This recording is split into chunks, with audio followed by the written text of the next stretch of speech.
AI plugins. Intro. Since we've been exploring plugins and new features in Audacity 3, we'll expand our horizons into the world of AI in this edition of Stuart's Audacity Tips.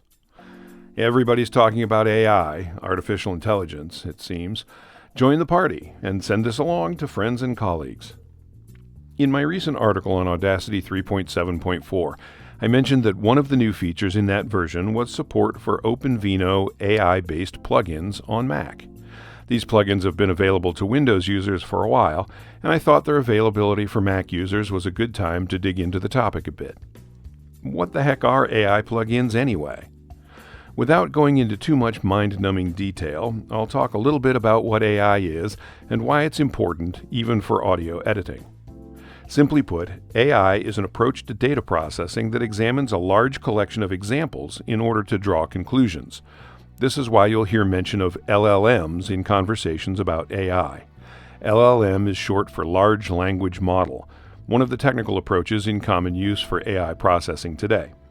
As an example, an AI model that has been trained on the works of master painters could draw on thousands of examples of classic artwork in order to create a new image that resembled those original works in terms of style, color, palette, etc. Similarly, a model that has been trained on samples of audio, how human voices differ from other sounds like musical instruments and noise, etc., could be used to perform some of the magic that's available in the OpenVino plugins. Now, a quick reality check. This is very much an introductory article, and the amount of information that could be covered on this subject is enormous and can get quite complicated. My goal for now is just to give you an understanding of what's out there. In future episodes, we'll take a look at specific plugins and where and how they might be applied in your workflow. Also, a quick reminder. To use these plugins, you must be using at least Audacity 3.7.1 on Windows or at least 3.7.4 on Mac. So, let's get to it and check out the plugins in the OpenVino AI-based collection. The OpenVino AI-based plugins. First, a little explanation of terms to help avoid confusion. OpenVino is not the name of these plugins. OpenVino is a software toolkit that provides a foundation for AI-based programs such as the plugins in this collection. If you're interested in the technical stuff, you can find the OpenVino project at this URL. The plugins in the collection for Audacity are another open source software project. They can be found at this URL. This page has all the plugins, but only has an installer for Windows. And this is where the newly available Mac installer comes in.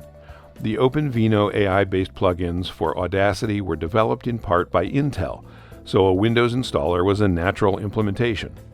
In order to install on a Mac, you have to use the installer provided by the Muse Group, the primary maintainers of Audacity. The only way to do that is to install Muse Hub, a program that requires you to create an account at Muse and promotes other software offered by the Muse Group. If you're okay with that, feel free to proceed on a Mac.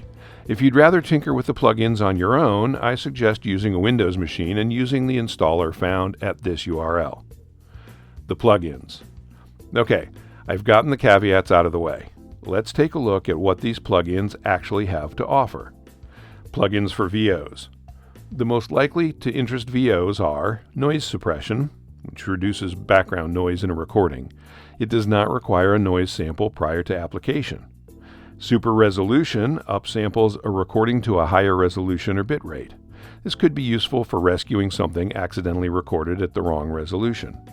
And whisper transcription uses the whisper model to create a transcription of spoken word. It's also capable of translation to English text from some other languages. Plugins for music. The plugins most likely to interest music and multimedia producers are music generation, which generates original music. Don't expect miracles, though, and the controls are quite complex. Music separation separates a music sample into instrument tracks and a vocal track. Noise suppression, see above. Super resolution, see above. Next time we'll take a look at installing the AI plugins, and then we'll be ready to actually tinker with them. Things are getting more interesting all the time. Hope this helps. I'm Stuart.